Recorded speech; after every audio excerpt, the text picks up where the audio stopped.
이번 사건을 보면서 군인 출신으로 아주 착잡합니다. 20전비를 제가 이제 사실 집중적으로 여러 가지 자료를 봤는데 작년 11월 달에 외부 강사를 불러서 성 교육을 시켰습니다. 맞죠? 차장님? 네, 그렇습니다. 이때 코로나 집단 감염이 발생했죠? 네, 그렇습니다. 몇 명이나 발생했습니까? 제가 그 당시는 참모장이 아니었는데 숫자는 정확히 기억하지 못하고 있습니다. 확인해서 보고 드리겠습니다. 이렇게 발생해서 20전비가 어떻게 됐느냐? 20전비에서는 굉장히 강력하게 간부들을 통제를 합니다. 그럼에도 불구하고 이 사람들이 회식을 하러 나갔어요. 회식을 하러 나가서도 제가 구체적으로 여기서 얼마만한 양의 술을 마셨는지는 제가 얘기하지 않겠습니다. 그러나 상당히 많은 양의 술을 마셨습니다. 그렇죠? 네, 그렇습니다. 그러고 나서 이 부대가 그러면 무슨 문제가 있는가? 바로 이와 같은 음주 회식 사건이 5명이 했기 때문에 이 자체가 이번 성폭력 사건이 문제가 아니라 이 자체가 부대 운영에 잘못됐다고 생각해서 은폐가 시작되기 됐다고 보는 거예요. 여기서부터. 그래서 이거는 비행단장이 엄정하게 이것을 처리하지를 못하는 엉거주춤한 상태에 빠진 겁니다. 그 다음에 20전비가 그럼 어떤 부대인가? 20전비는 이번 사건 피해자를 포함해서 4명이 자살을 했어요. 2018년도에 1명, 19년도에 1명, 금년도 2명. 근데 이 4명들이 전부 다 뭐라고 했는가? 부대에 문제가 있다고 다 했습니다. 차장님 알고 계시죠? 네, 그렇습니다. 자, 18년도에 사망한 최일병은 입대한 지 6개월 만에 자살을 했는데 부대 내에 괴롭힘이 있다. 이렇게 분명히 밝혔습니다. 그런데 여기서 1심 선고에서 가해자 A 소위는 벌금 200만 원, B 중사는 무죄 이렇게 처리했습니다. 그러면 얼마나 수사했는지 모르지만 부대 내에 괴롭힘이 있다고 분명히 밝혔는데 그리고 자살했는데 이 목숨을 여러분들은 쉽게 처리했다는 거예요. 이게 또 다른 사고를 이어갈 수 있는 잉태시키는 계기가 된 거예요.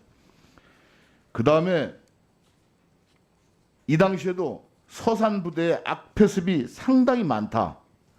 이러한 것들이 계속해서 나옵니다. 그럼에도 아무런 조치를 안 했어요. 여기에 실제로 KBS에서 금년 2월 21일 날 보도한 바에도 이 카톡의 한 문자 내용을 보도한 적이 있습니다. 사무실에서 꼽질하는 사람 2명만 없으면 휴가 없이도 잘 살 것 같다. 여기 공군 서산부대가 육군보다 악패습이 많은 곳이다. 이렇게 실제로 문자를 남겼어요. 그러나 이것을 처리하지 않았습니다. 제대로. 그리고 최일병 사망 3개월 뒤에 전역을 불과 2달 남겨둔 하사 한 명이 또 목숨을 끊습니다. 이 목숨을 끊으면서 유가족들은 이렇게 얘기해요. 작전사령부 지침상 분기에 한 번 하게 되어 있는 관제 사례 발표를 16번 시켰다. 이렇게 얘기합니다. 이게 맞습니까? 차장님. 네, 그 내용은 제가 확인하지 못했습니다.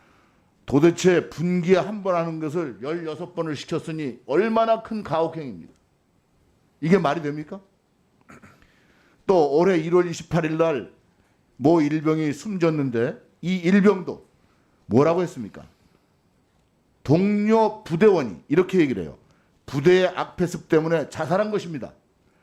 혹시라도 묻히지 않게 해주십시오. 이렇게 언론에 제보를 했습니다. 그러면 이런 일련의 사고들을 보면 20전비는 근본적으로 문제가 엄청나게 많은 거예요. 공군본부에서 이 부대를 부대 진단해 보셨습니까?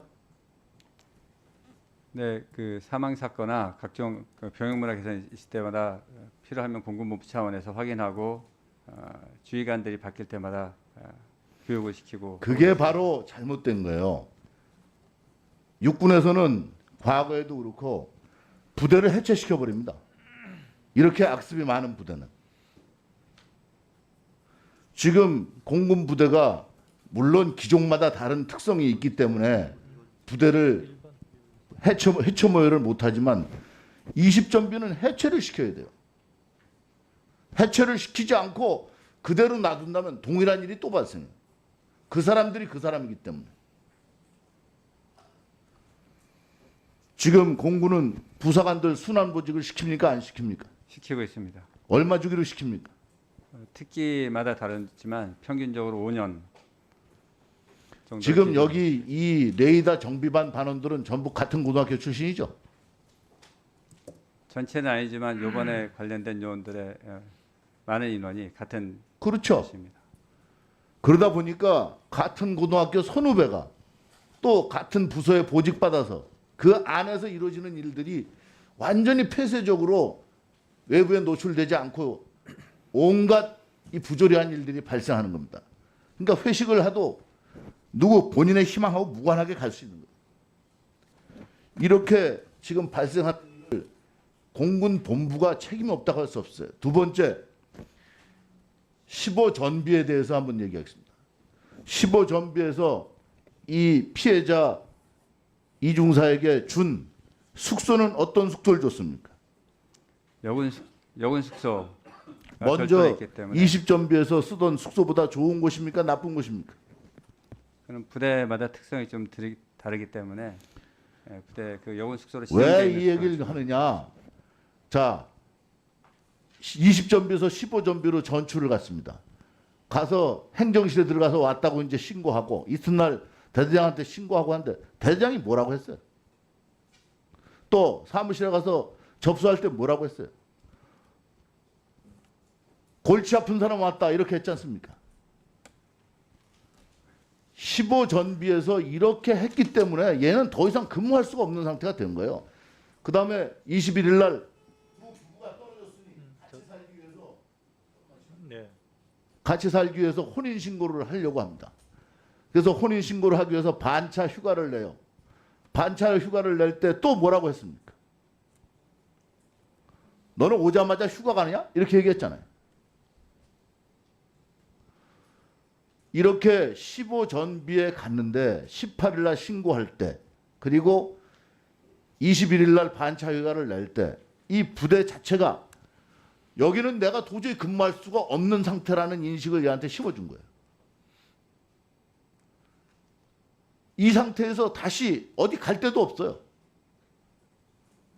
결국은 15전비도 아주 부대가 엉망인 부대인 거예요. 그래서 15전비도 반드시 진단을 해야 되는데 여기는 공군이 하면 안 됩니다.